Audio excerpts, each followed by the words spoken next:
ন্যায় বিচারকে কেন্দ্র করে যদি আপনারা দেখেন তাহলে আমরা যে কথাটা বারবার বলেছি যে দ্বিতীয় অভয়া যাতে না হয় এবং প্রথম যে অভয়ার যে ঘটনা সেই ঘটনাকে যদি আমরা ভালোভাবে পরিলক্ষিত করে দেখি তাহলে আমরা প্রথম দিন থেকে যে কথা বলেছিলাম যে এই ঘটনায় একাধিক ব্যক্তি জড়িত। কেন এই কথা বলেছিলাম? একজন চিকিৎসক হিসেবে ভিকটিমের শরীর দেখে যে জায়গা আমরা বলতে পারি সেই জায়গা থেকে কথা বলেছিলাম। ঠিক আছে, আমরা হয়তো ভুলছিলাম, কিন্তু পোস্টমর্টম রিপোর্ট কি বলছে, সিবিআই এর যে তৈরি করা এমআইএম রিপোর্ট সেই রিপোর্ট কি বলছে, ডিএনএ রিপোর্ট, ডিএনএ প্রোফাইলের রিপোর্ট কি বলছে, সেই জায়গাগুলো থেকে সমস্ত রকম ভাবে পরিষ্কার যে একাধিক ব্যক্তি এই ঘটনায় জড়িত। তাহলে একাধিক ব্যক্তি যদি ঘটনায় জড়িত থাকে তাহলে বাকিরা কোথায়? সেই বাকিদের গ্রেপ্তারের দাবিতে আজকে রয়েছে। দ্বিতীয়ত হচ্ছে যে ঘটনার মোটিভ কি ছিল, যে ঘটনার কেন এই ধরনের ঘটনা ঘটানো হলো সেই জায়গা সামনে আসা প্রয়োজন। তাহলে সেই জায়গাটাকে যদি সামনে আসে তাহলে যে জায়গাটাকে সামনে রাখতে হয় সেই মোটিভ যদি আমরা না জানতে পারি তাহলে আমরা কখনোই বলতে পারি না যে পরবর্তীকালে এই ধরনের ঘটনা ঘটবে না। তাহলে মোটিভের দাবিতে, মোটিভ প্রকাশ হোক এই দাবিতে আজকের এই মিছিল। দ্বিতীয়ত যে সিবিআই এর যে সাপ্লিমেন্টারি চার্জশিট দেওয়ার কথা ছিল সেই সাপ্লিমেন্টারি চার্জশিট এখনো দিচ্ছে না কেন? ডিসেম্বর মাসের লাস্ট সুপ্রিম কোর্টের হিয়ারিং এ সলিসিটর জেনারেল পরিষ্কারভাবে রেখেছেন যে তিনি সাপ্লিমেন্টারি চার্জশিট দেবেন। তাহলে 1 বছর পার হলো এখনো সাপ্লিমেন্টারি চার্জশিট কোথায়? তাহলে সাপ্লিমেন্টারি চার্জশিটের দাবিতে আজকের এই মিছিল। অভয়া আন্দোলন আমাদেরকে তো শিখিয়েছে যে সিট দ্বারা উঁচু করে অন্যায়কে অন্যায় বলা, দুর্নীতিকে দুর্নীতিগ্রস্ত বলা, এই যে মূল্যবোধ নৈতিকতার জন্ম হয়েছে এই মূল্যবোধ আর নৈতিকতাকে সম্বল করে সারা বাংলাতে একটা প্রতিরোধ গড়ে তোলার জায়গা, বাংলা একটা সুস্বাস্থ্য পরিবেশ গড়ে তোলার জায়গা, এই দাবিতে আজকের এই মিছিল। আমরা মনে করি সিবিআই একটা ক্লাস 4-5 এর বাচ্চার ছেলেদের মতো ইনভেস্টিগেশন করছে। সেই জায়গা থেকে আমরা মনে করি যে সিবিআই এর এই ইনভেস্টিগেশন সত্যি একটা জায়গায় হাস্যকর রূপে পরিণত হয়েছে। তাহলে আমরা মনে করি যে শুধুমাত্র অভয়ার মার্ডার, রেপ অ্যান্ড মার্ডার ঘটেনি, এর পাশাপাশি সিবিআই তদন্তকারী সংস্থা এই ইনভেস্টিগেশনের মার্ডার করেছে।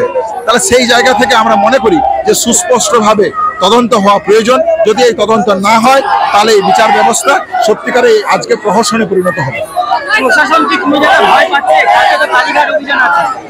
প্রশাসন সারা জীবনেই ভয় পায়, যদি ভয় না পেত তাহলে আজকে জুনিয়র ডাক্তারদের প্রতি এইভাবে সমন পাঠানো হচ্ছে কেন? তাহলে আজকে জুনিয়র ডাক্তারদেরকে সমন পাঠানো হচ্ছে কেন? সমন পাঠানো হচ্ছে কেন? আমাদেরকে পোস্টিং বিতর্কে কেন এই সমস্যা তৈরি করা হচ্ছে? তাহলে এই যে জায়গা, এই জায়গাগুলো থেকে পরিষ্কার, দিনের আলোর মতন পরিষ্কার যে প্রশাসন একটা জায়গায় ভয় পায়।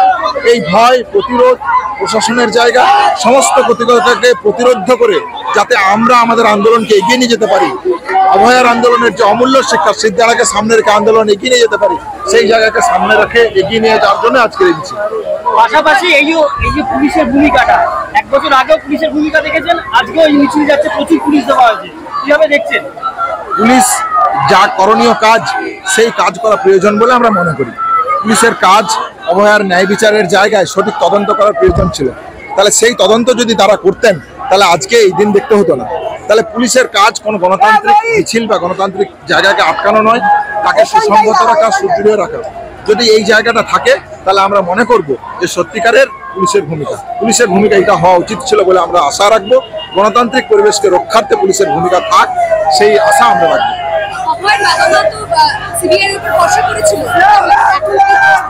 না, সিবিআই এর উপর ভরসা করার প্রশ্ন নয়। আমরা চেয়েছিলাম জুডিশিয়াল প্রেজেন্সে ইনভেস্টিগেশন, আমরা কখনোই সিবিআই ইনভেস্টিগেশনের কথা বলিনি। অভয়ের বা আমার দিক থেকেও মোরালেস তাই দাবি ছিল। কিন্তু যে জায়গাটা সিবিআই ইনভেস্টিগেশনের হওয়ার ফলে হলো সেটা হচ্ছে বিচার ব্যবস্থার জায়গা থেকে আমরা মনে করেছি যে সঠিক পদক্ষেপ আমরা সিবিআই এর দিক থেকে পাইনি। যে জায়গাটাকে বললাম তো যে ইনভেস্টিগেশন, অভয়ার শুধুমাত্র মার্ডার হয়নি, সিবিআই একটা ইনভেস্টিগেশনের মার্ডার করেছে। সেই জায়গা থেকে সিবিআই এর যে ভূমিকা সেই ভূমিকা যথোপযুক্ত নয়। আজকে ঠিক কি কি দাবিতে দাদা, আমিও নেবো। আজকে 26 দফা দাবি রয়েছে আপনাদের। তাহলে যে দাবিতে আজকের মিছিল সেটা হচ্ছে যে অভয়া আন্দোলনের যে অপূরণীয় দাবি, সেই দাবিতে আজকের মিছিল।